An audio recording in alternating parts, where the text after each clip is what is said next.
nu tātad pirmatskaņojums jau pēc dažām minūtēm, bet visas dienas garumā šeit Sakņu paviljonā tādu elektronisko ballīti iegriež divi atraktīvi puiši, un, protams, arī šeit jau ir arī daudz skatītāju un arī spēlētāju, mūzikas spēlētāju, bet ar puišiem, lai viņi iepazīstina katrs pats ar sevi.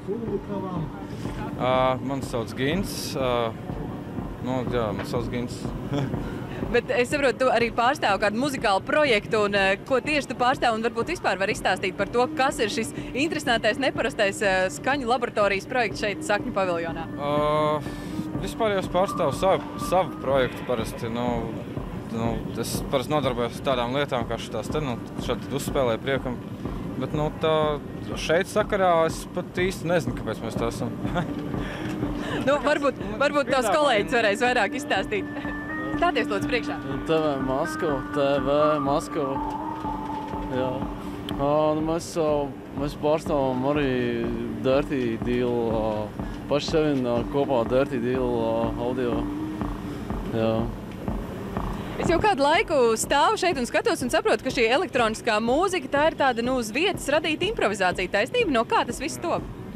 Tas top no analogajiem sintetizatoriem, ar sekvenceriem iekšā, kas viss tiek uz vietas arī filtrēts, viss rakstīts uz vietas, visas notas un bungas. Vai arī šeit tiek rakstīts uz vietas? Te ir arī dārzeņu bungas, kuras atraktīvi spēlē vēl pirms kāda brīža arī apmeklētāji. Vai šīs skaņas arī kaut kā tiek ierakstītas? Tiek ierakstīts arī, jā, bet tas mums ir tāds priekš tirgus speciāli tāds uzstādījums, ko mēs izdomājam. Jā, interaktīvais, lai būtu.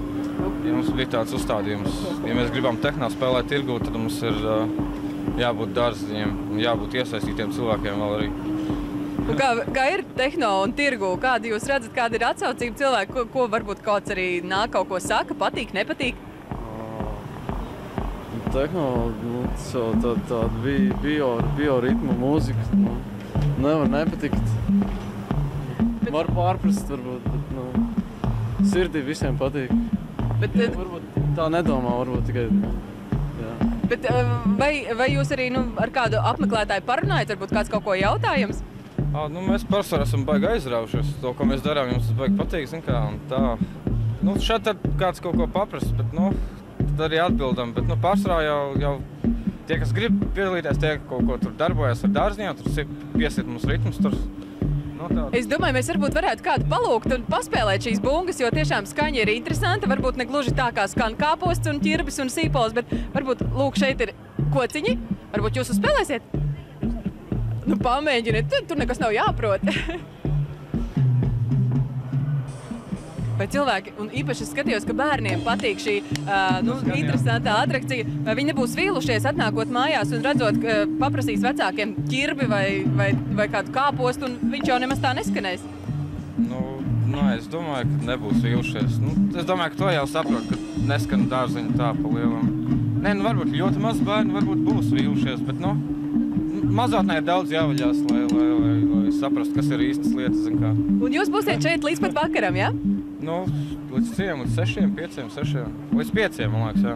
Uz vakaru jau arī ballīti iegriezīs kaut kāds lielāks apgrieziens?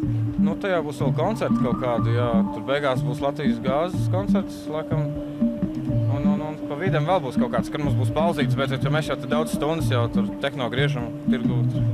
Katrā ziņā ir iespēja atnākt uz Sakņu paviljonu, padējot tehno elektroniskās mūzikas ritmos, jau tūdaļ arī pirmatskaņojums Platona Buravicka skaņdarbam Visums pasaules vertikāls un horizontāls, bet jau tūlīt jūs redzēsiet savos ekrānos, kas tad īsti notiek Gaļas paviljonā, jo visā Rīgas centrāla tirgu katrā no paviljoniem šodien dažādas aktivitātes, un Gaļas paviljonā 3 reizes dienā šo ierasto Gaļas paviljona ritmu pārtrauc tāds horeogrāfisks uzvedums, kurā ir iesaistīti gan ielu vingrotāji, gan dziedātāji. Koris balsis uzstājās ar dziedājumu jau fragmentu no arī vēl viena pirmatskaņojuma, kas gaidāms Gaļas paviljonā 5:00 pievakarē. Tas būs pirmatskaņojums pie gaļas ar intriģējošu nosaukumu. Un, protams, to visu varat baudīt šodien šeit centrāla tirgu. Ja esat nosaluši Rīgas centrā uz ielas, tad nāciet šeit pasildīties un apskatīt kaut ko nebijušu.